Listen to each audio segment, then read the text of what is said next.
the residents are not sure, and they will treat you for indigestion and send you back home.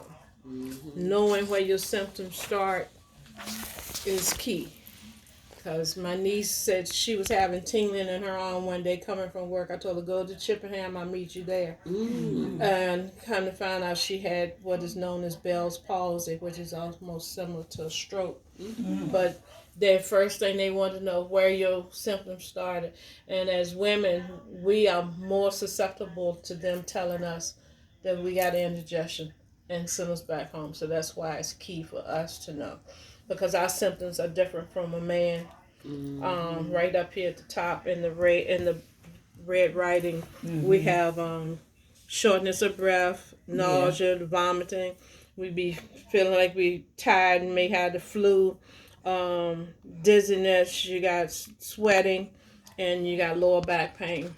A man may get some of those symptoms, but these are major ones that we get. And us being the one to take care of everybody else and not ourselves most of the time.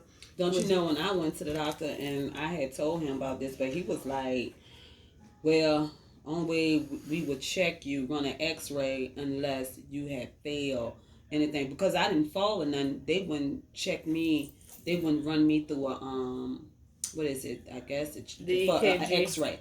They wouldn't do an x-ray because I didn't fall. But I told them how I felt, and I told them how I couldn't breathe and all this kind of stuff.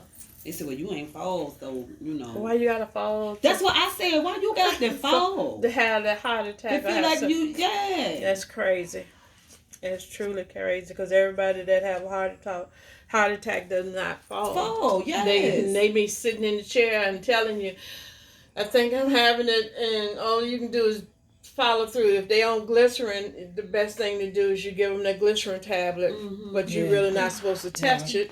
But let them do it. But still call 911. I had a young lady that I'm in a support group with for diabetes, and she said they took her husband back there and they ran tests and sent him home. Said he was having indigestion. And the man was back up in the hospital the same night, and he had all these blockages, and I think he had a triple bypass. Yeah, so nowadays they don't. Well, I tell you, I'm not leaving the hospital until you check me. That's right. Right. You have to put your foot down. You do. I'd rather pay you for you to run the test than to go home and then got to come right back. And got to come back.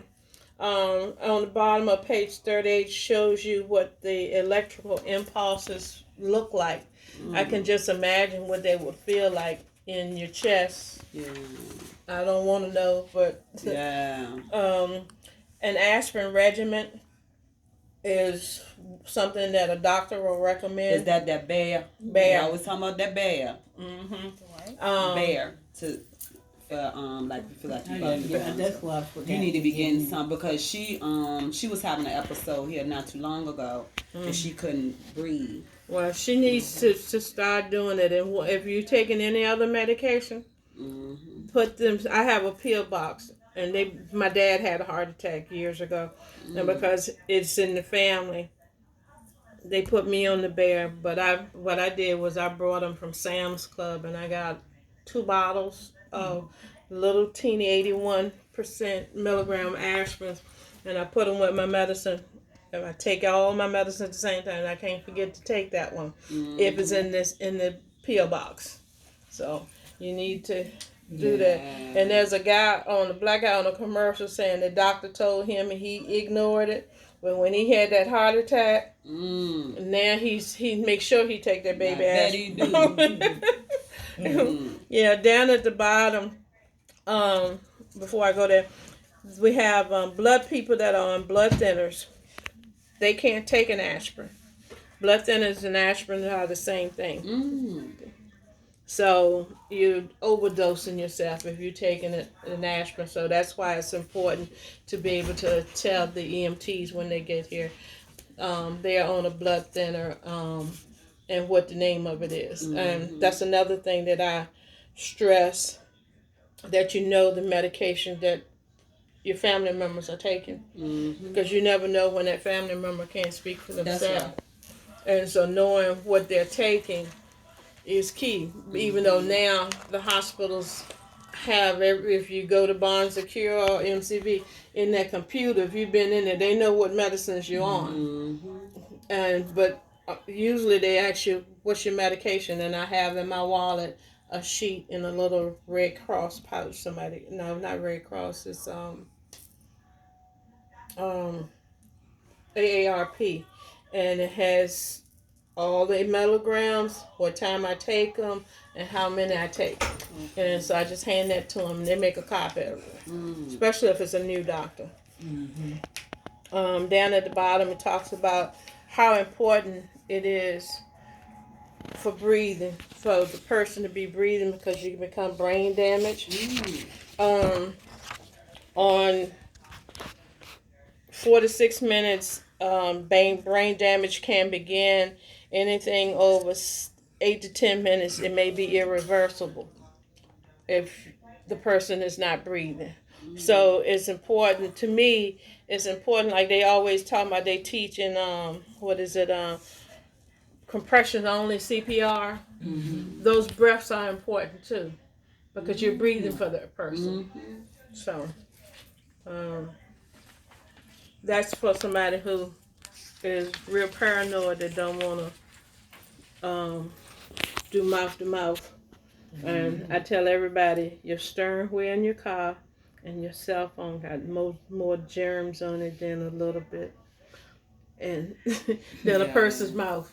Wow. Can because you're always touching different things and touching the phone. Yeah. And you're touching doors and restaurants, doors in the dock, wherever you go, and you come back and your hands on the steering wheel. Yeah. So on page 40, it's showing you that you're on right there. I'm on that page.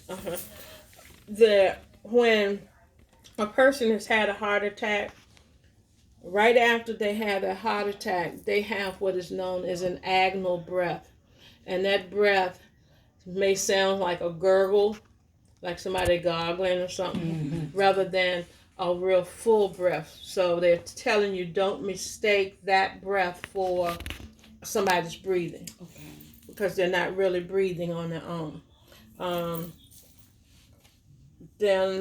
On page 41, it talks about the cardiac chain of survival for the child and the adult. And the first bullet for the child, it says prevention. It needs to be prevention up here for the adult as well. Because if we're doing what we need to do to prevent a heart attack, then there'll be less people out here having heart attacks, unless you're born with a heart problem. Children will not have a heart attack. They will have a breathing emergency, which will lead to a heart attack, unless they're born with a heart defect.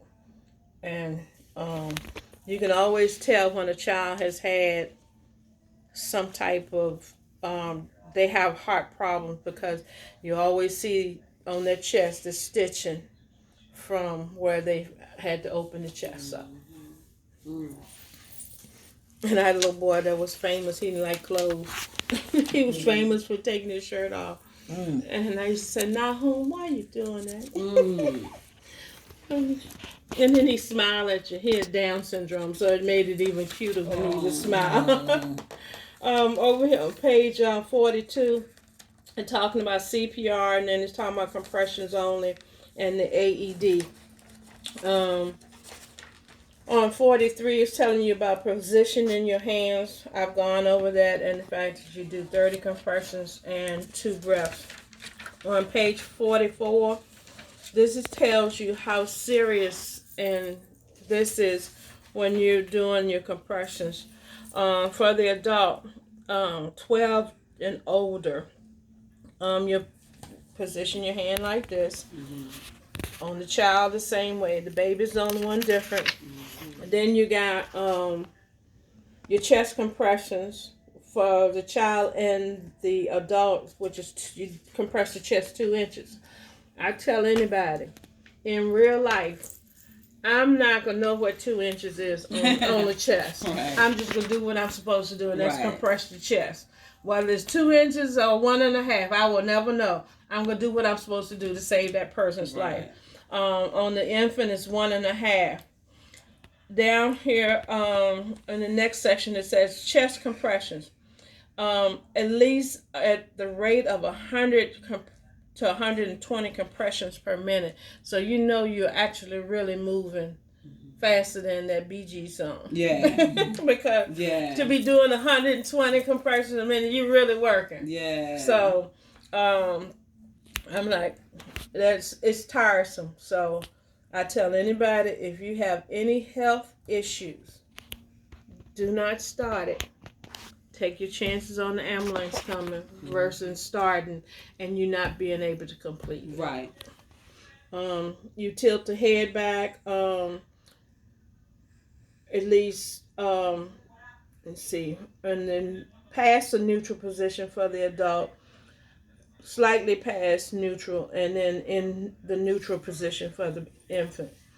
One is less than the other. And we all know we tilt the head back. That's what they're talking about.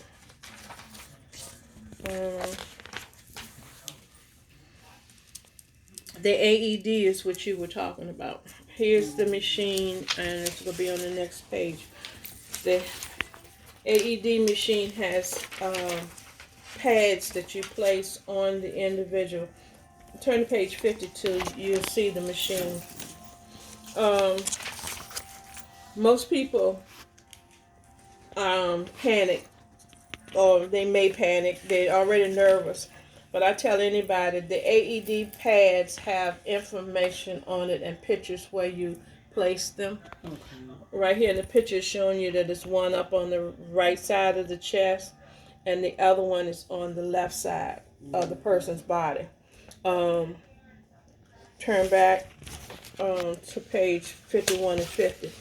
On a baby or a child, if the child or the baby is too small, they're showing you the picture of where you place one in the front and one on the back because they don't want them to touch.